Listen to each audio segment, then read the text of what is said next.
Welcome to another episode of Hugo Smokes. I'm your host Hugo, and today I'm going to be smoking and reviewing the Dunbarton Tobacco Trust Sobremesa Brulee Blue Edition. And this here is pretty much the same recipe as the Sobremesa, consisting of an Ecuadorian Connecticut wrapper, which by the way is the G2BW, which is supposed to be like the highest grade Ecuadorian Connecticut leaf over San Andres Mexican binder, and the same combination of Nicaraguan fillers, except for this one does not have the USA filler in it. So supposedly it's supposed to be a little bit smoother. We shall find out. Again, this cigar came from Peter the Cigar Collective. It's number 2 in the Brulee series. So thanks, Peter. It came from a bomb that he sent me a while back. The third one's gonna be the Wagasi. I always mess that one up. By the way, the term sobremesa, which I didn't mention in my Brulee original video, literally translates to over a table.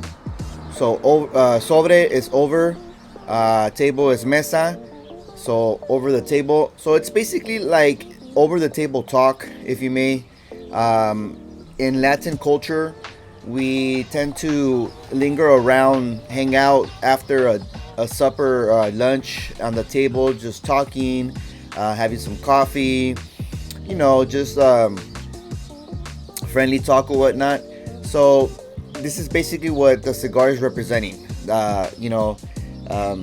Some quality time with people. Hopefully you're smoking it with some friends or whatnot and you're enjoying it. All right, let's go ahead and take a look at this nice claro color wrapper, which has some very nice prominent veins there going across and up and down. It's real silky in texture.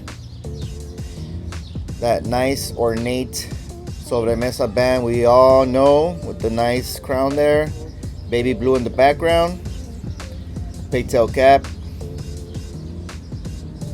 nicely packed foot. And actually this here is a 6.5 by 48 Super Corona Vitola. Pretty cool, huh? Just some really earthy scents coming off of the wrapper. Let's go ahead and cut it up and test the draw on it.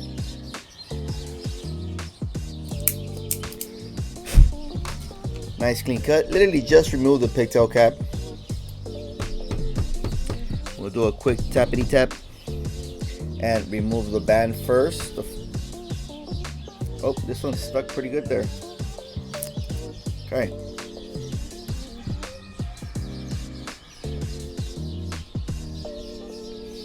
Perfect draw for me. Again, the cap seems to be a little bit sweet. Not sure if that's intentional, but we'll see. All right, let's go ahead and light it up.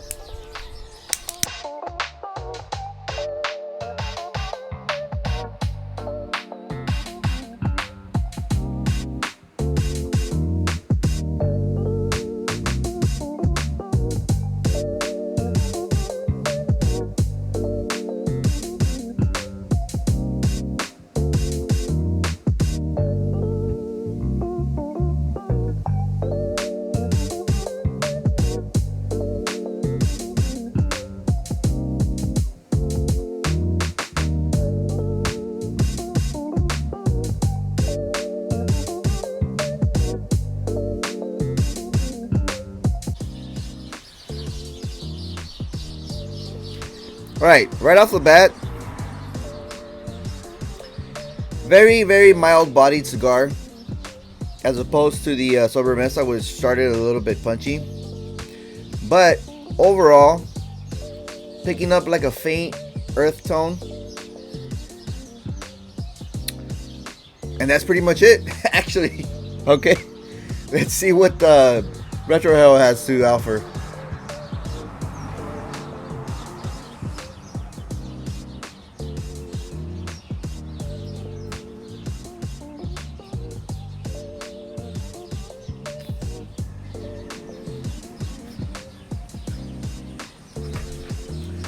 All right, here I light up, ripping it to the max. I would say it's about a 3 or 4 sting on the sinus. Getting now here on the long finish, like a zesty citrus note. On the retrohale, there was a crisp, very short-lived, like a toasted caramel note, as well as earthy tones.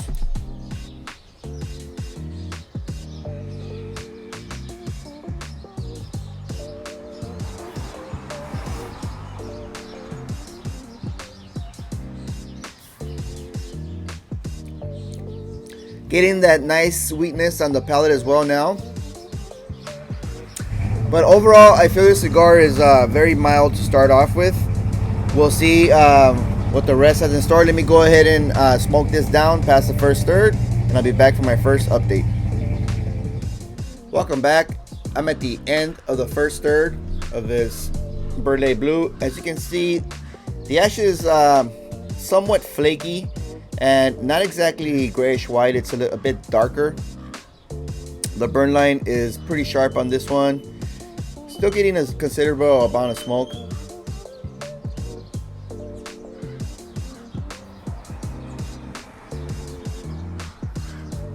Here along the first third, the flavor notes are pretty consistent.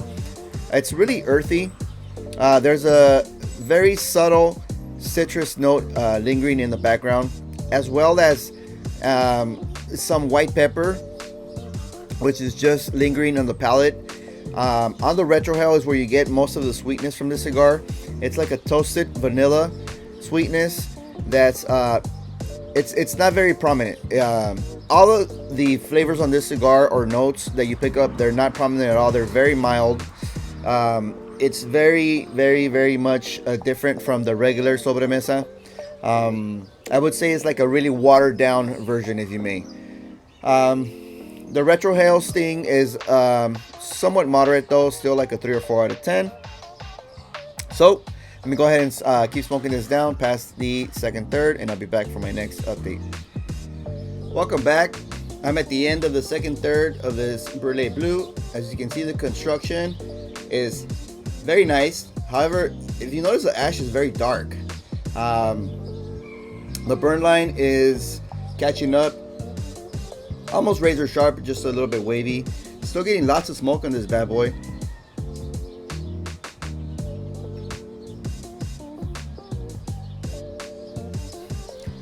So let me just comment on the ash real quick.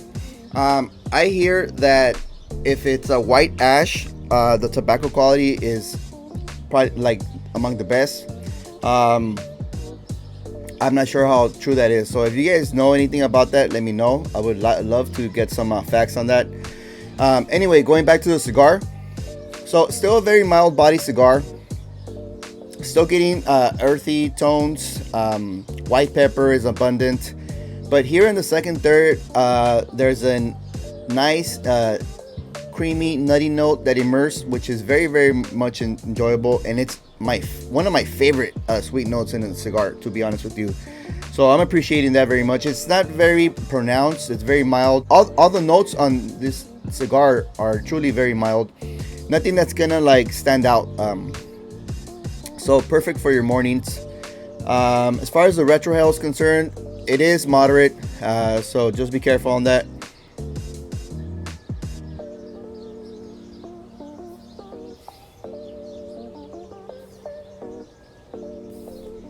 Now it's increased to about like a 6 or 7 out of 10, so it's getting up there.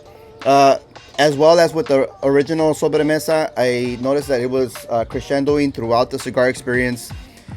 So excited to see what this last third has in store. So let me go ahead and do just that, smoke this as far as I can, and I'll be back for my final update and closing thoughts on this Brulee Blue.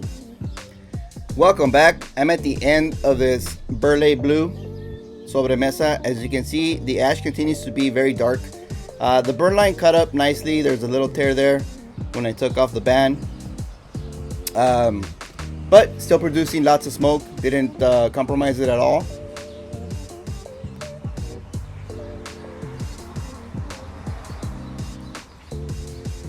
I love the smoke output on this cigar. Here in the final third, got a little bit of a change in the flavor profile. That sweet nutty note came in. It's still not very dominant though. Still very subtle, which the cigar is in general very mild, maybe to medium minus. However, on the retrohale, I did pick up this muskiness that's pretty pleasant, along with the sweet, creamy, nutty note. I did start to get a little bit of a coffee note, which is a little bit bitter on the palate. So kind of enjoyable. Overall, this cigar started off very mild. The notes weren't exactly perceivable. It kind of like opened up here at the end. So the last third has been my favorite so far. I would put it like at a medium bodied. The retrohale though, it keeps on increasing. It's like almost a full body right now, like maybe like a 9 out of 10. So watch out for that on this one. The cigar's been burning for an hour and 25 minutes, which is a pretty good output for a Corona, actually. The price point on this cigar is about an $18 cigar, and it comes in a single 5-packs or a box of 13. So the final rating on this cigar for me is going to be a single or a double pickup. Of course, well, including myself, I typically don't pick up cigars in singles or doubles, right? But I'll get like a 5-pack, and if I don't like it, or if it's not a banger, or even if it is, like I always like to share my cigars. But for the rating purposes, it's a single or a double. Just at that price point, I would expect the cigar to give me a lot more.